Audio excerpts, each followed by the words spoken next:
Perú, ¿qué tan cerca o lejos estamos de que nuestros niños vuelvan a clases? Vamos a conversar con el especialista en política educativa, Paul Neira, a quien ya tenemos en las imágenes para hablar precisamente de este tema.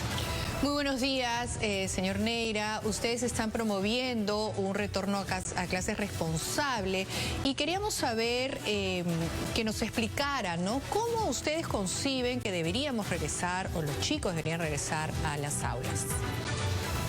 A ver, María Teresa, buenos días. Mira, en primer lugar, no hay evidencia científica que sostenga, en primer lugar, que la vuelta a clases aumenta el número de contagios, que los niños tienen mayor carga viral y por tanto son los responsables de poner en peligro a las familias. En ningún país en el mundo donde se ha vuelto a clases, ya sea parcial o totalmente, que ustedes han hecho el reportaje hace un instante, el informe especial, ha demostrado que eso sucede así. Entonces, el primer elemento es ese. En general, además, si lo mencionan bien en el informe, los contagios suceden al interior de la familia. Son los adultos los que traen el COVID, digamos, a la casa y ahí contagian a los niños. Por tanto, las posibilidades de temas de bioseguridad y de peligro que tengan contagio es exactamente igual a la que estamos viviendo ahora. Por tanto, un argumento fundamental en ese sentido es que tenemos que volver a clases. ¿Por qué?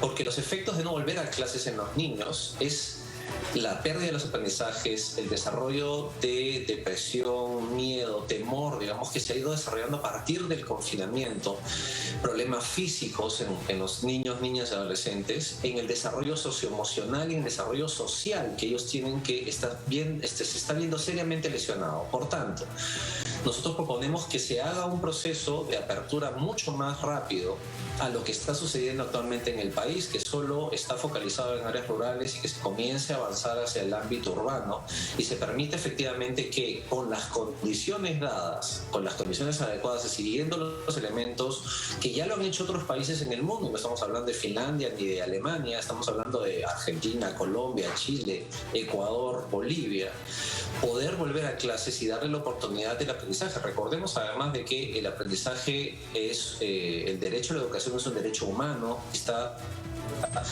protegido por la Constitución en el Perú, y el nivel tan bajo de aprendizaje que están teniendo los estudiantes hoy en día, producto de las condiciones, sí. Sin duda, luego de toda esta enumeración que usted ha hecho de lo que nos cuesta, el perjuicio, los problemas que tienen nuestros niños con esta ausencia de clases es muy, muy grande, pero también debe haber muchos padres que los están viendo y temen que sus niños puedan ir a una escuela y contagiarse o estar en riesgo. ¿Qué es lo que se necesitaría para que ese regreso a clases en el Perú sea seguro?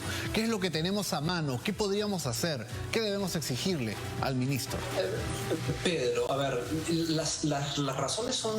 las acciones son simples de implementar. Es decir, mascarilla, lavado permanente de manos, desinfección del aula, reducir la cantidad de tiempo de clases. No pretendemos que regresen desde las 8 de la mañana hasta las 3 de la tarde. Evidentemente se reducen los tiempos, se reducen además la cantidad de tiempo en el aula, se requiere mucha ventilación y además los docentes tienen que tener doble mascarilla, limpieza, y tener además que hay una técnica que se llama las burbujas, es decir, un grupo de 4 estudiantes que hacen todo el trabajo escolar juntos, incluso en el recreo juegan juntos, de tal forma que si uno de los niños o niñas o adolescentes es identificado con alguno de los signos del COVID, tú reduces el efecto solo a 4 niños. Eso se viene implementando y no estamos hablando de ingeniería aeroespacial, digamos, para poderlo implementar. Son acciones muy sencillas, pero se requiere mucha voluntad política y además y eso sí fundamental, una campaña sostenida por parte del gobierno de generar confianza en los padres de familia y derribar los mitos de que, fue lo que hablamos al inicio, de esta idea de que los niños son los que más contagian, de que el peligro está en ellos. Eso no es verdad. Entonces, en la medida que nosotros logremos articular estas medidas muy simples y muy sencillas, creo que podemos comenzar a voltear la situación. Y lo mencionaron además en el reportaje, el tema de la vacunación de los docentes. Mire, en el Perú la edad promedio de los docentes es 52 años. Por tanto, si toda la población de 50 años para arriba ha sido inoculada en las ciudades, probablemente entre un 80 y 90% de los docentes ya se vacunó. ¿Por qué? Porque la edad promedio de 385.000 docentes del sector público son profesores y profesoras de 52 años para arriba. Entonces, tenemos que también ser concretos en estadística respecto de la idea de la vacunación de los docentes, porque hay que protegerlos también, pero gran parte de ellos ya están vacunados. Entonces, las condiciones están dadas habilitantes para poder volver a clases. Lo que se necesita es una acción mucho más afirmativa por parte del Ministerio de Educación y las autoridades para la vuelta a clases. Claro, lo que se ha dicho desde el gobierno, de hecho lo dijo el mismo presidente Castillo, es que el retorno a clases presenciales se dará siempre y cuando se avance en la vacunación, pero digamos es una oración, es una declaración que no especifica plazos, no especifica vacunados quiénes, entonces todo eso queda como también en la nebulosa y hay mucha incertidumbre, ¿no? Y además no se generan, a ver, eso que has escrito bien tú, María Teresa, tiene que ver con la idea de que no se generan las condiciones de confianza, que son condiciones habilitantes de los padres de familia respecto en una encuesta que se hizo a finales de junio, justo antes del 28 de julio, a una muestra nacional, se encontró, por ejemplo, de que cuando le preguntan a los padres de familia cuántos están dispuestos a que vuelvan a clase sus hijos, el promedio nacional es 69%. Y mientras más bajo basen el nivel socioeconómico, mayor es el nivel de disposición de los padres de familia, llegando casi al 80%. En una encuesta que se hizo en noviembre del año pasado, hecha por el Ministerio de Educación y publicada hace un par de semanas, se encontró que el 85% de los docentes están dispuestos a volver a clases presenciales, evidentemente en la medida en que se respeten los elementos de bioseguridad. Entonces, las condiciones de parte de los docentes, las condiciones de parte de los padres de familia, está dada para la vuelta a clases. Lo que falta efectivamente es un plan mucho más claro, con metas, con niveles. Yo no sé si se recuerdan ustedes el año pasado cuando regresamos después del confinamiento duro que tuvimos, que se hablaba de actividades económicas por niveles, nivel 1, nivel 2, nivel 3, por regiones, con un ordenamiento, con unas fechas, con unos niveles de regreso. Eso mismo no lo vemos en el sector de educación, ni tampoco hay claridad. Entonces, las condiciones de confianza, sí. Por lo que usted nos está comentando, y ya empezamos a recibir muchos comentarios de padres que nos están viendo, pero por lo que nos está comentando, se requiere de una estrategia integral que vaya más allá del tema de cómo vamos a trabajar a nivel colegio, a nivel aula, maestro-alumno.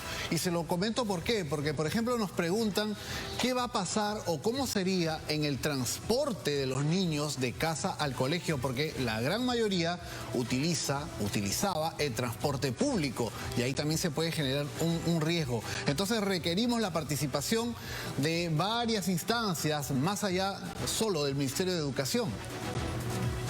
Por supuesto, digamos, ¿Cómo sería en ese caso con el transporte? No cambia en ningún sentido respecto al transporte, Pedro, de lo que sucede ya ahora, porque a ver, el padre de familia tiene a sus hijos menores que no van al colegio, la empresa de transportes también exige ese tema, el padre de familia está indemne, digamos, respecto a contagiarse. Lo mismo va a suceder con el niño, o con la niña, o con el adolescente. Entonces, las condiciones ya están dadas. No se tiene que hacer mucho más, se tiene que hacer de nuevo una campaña de comunicación que sea lo suficientemente fuerte y profunda para empujar esto, pero sí tiene que haber un conjunto de círculos concéntricos alrededor de la escuela. Uno de ellos es el transporte, otro de ellos es la responsabilidad de los padres de familia, que al ver de que ellos tienen algún contacto con algún contagiado, no enviar a sus hijos al colegio. Por eso es que es importante mencionar que esto no debe ser obligatorio, debe ser voluntario y libre, que los padres de familia tomen la decisión de enviar a sus hijos al colegio. Pero tenemos que comenzar a construir y dar esos pasos ya de una vez, porque de lo contrario, no es, yo desde el punto de vista, Nico, Pedro, María Teresa, soportar un año más, o sea, es decir, probablemente la mitad o gran parte del 2022 en esta situación, ya va a ser imposible recuperar el aprendizaje de los estudiantes, porque 3 años en este nivel sería realmente lamentable que eso se mantenga. Sí, pues no se aprende a la misma velocidad, con la misma profundidad, no hay el mismo nivel de comprensión. Entonces, sin duda, es una preocupación de los padres, muchos de los cuales efectivamente también tienen que ir a trabajar y sin embargo tienen que ahora hacer la labor de tutores en casa porque el chiquito solo o la niñita sola no puede conectarse y atender a clases. Es todo un problema en realidad social que ustedes han abordado muy bien. Entonces, Paul, muchísimas gracias por esta entrevista. Esperemos pues que haya más claridad con respecto a la vuelta a clases de los chicos.